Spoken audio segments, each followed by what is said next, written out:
उमरीतून श्री क्षेत्र शिर्डी पायी पदयात्रा सोहळ्याचे प्रस्थान, मराठवाड्याची मानाची पालखी मार्गस्थ। सबका मालिक एक असा समतेचा संदेश देणारे श्रद्धास्थान असलेल्या साईबाबांच्या दर्शनासाठी साई मंडळ भक्त गोरटे उमरी यांच्या वतीने आयोजित करण्यात आलेल्या उमरी ते श्री क्षेत्र शिर्डी पायी पदयात्रेचे उत्साहात प्रस्थान झाले।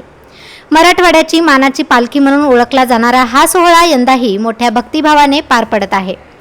या सोहळ्याचे आयोजक श्री संत दासगुण महाराज साई भक्त मंडळ गोरटे तालुका उमरी, ओम साईरामच्या जयघोषात आणि पारंपरिक भजनांच्या गजरात पूर्ण परिसर भक्तिमय झाला। हा पालखी सोहळा उमरी येथून निघून शिर्डीकडे मार्गस्थ झाला असून यामध्ये मोठ्या संख्येने साई भक्त सहभागी झाले आहेत। ही पालखी नांदेड येथे दाखल झाली। यावेळी भाविकांसाठी ठिकठिकाणी निवास आणि फराळाची व्यवस्था करण्यात आली होती। मराठवाड्याची मानाची पालखी म्हणून ह्या पदयात्रेला विशेष महत्त्व असून शिर्डीत साई चरणी नतमस्तक होण्यासाठी भाविकांमध्ये प्रचंड उत्साह दिसून येत आहे।